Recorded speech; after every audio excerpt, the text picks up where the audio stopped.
slogan, Black Lives Matter.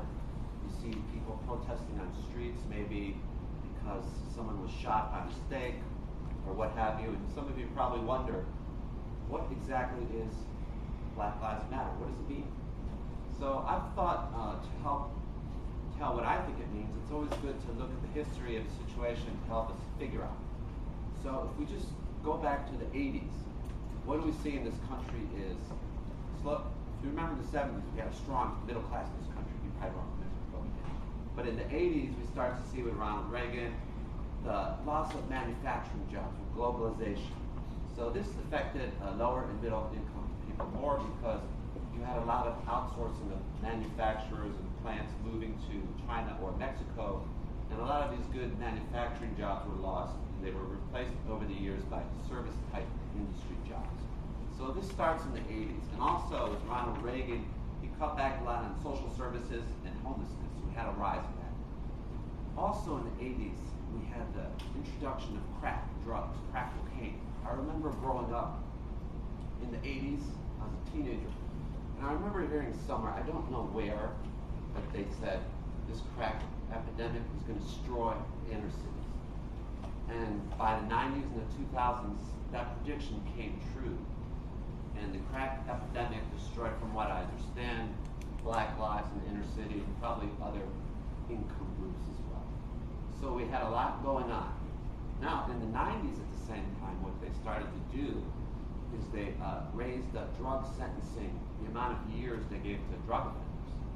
So what we end up having in the 2000s is we have hundreds of thousands of prisoners that are incarcerated for long periods of time, 10 or 20 years for dealing drugs, which is a bad crime, we all would admit that, but they're also considered nonviolent crimes. So we have all these nonviolent offenders, a lot of them blacks and other whites too, but probably a higher percentage of blacks, locked up for decades for committing nonviolent crimes.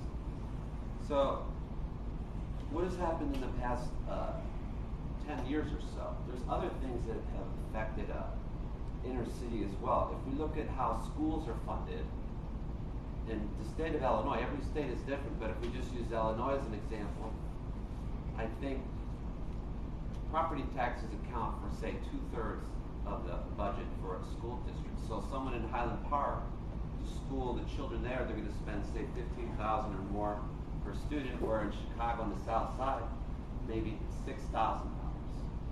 So if we just look at some of the things that I've described, and you go back 20 or 30 years, you can see how this has taken a toll on low-income groups and black lives. Also, some other facts for the Black Lives Matter, only 20% of blacks today are headed by a mother and a father. So you have single women raising 80% of the black children. And a lot of this is because of the instability of the family has become over the years, because like I said, we've had a lot of people locked up, we have a loss of middle class jobs. So all these things have affected the black community and Black Lives Matter. And going back to the single household, let's think of ourselves. Maybe Ken, maybe your child, you can think of instances where you helped them out, where you were able to give them a few $100s or help them in some way. A lot of these kids we're talking about today didn't have that. I can think of my own life. In my 20s, I was very wild. And I remember I was supposed to pick my dad up at the airport, and I had been out partying all night, and I just couldn't do it. So I had to call him up on the phone and I said, Dad, I just can't take you and Mom to the airport.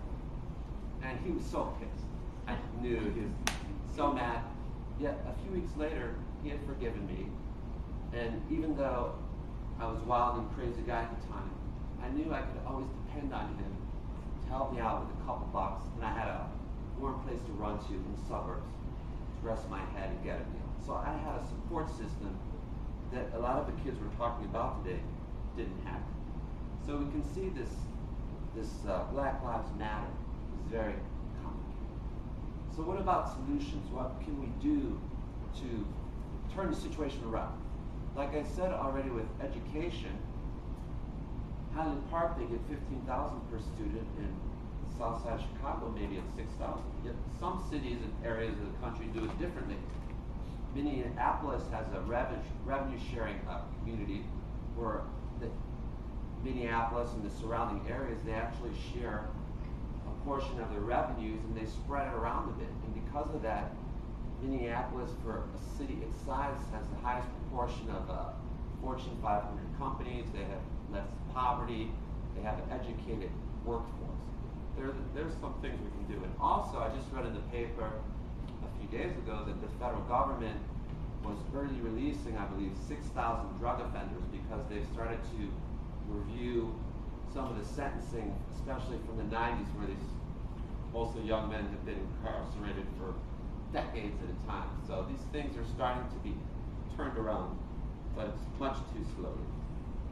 So in closing, folks, the next time maybe you're on the street or TV, maybe some innocent man gets shot, or maybe they're not.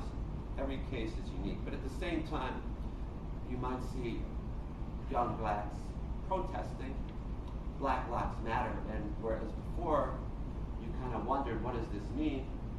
Maybe when you see this next time, you'll think of my speech tonight, the history, what we've all been through in the last 30 years, and you'll think to yourself, yes, Black Lives Matter.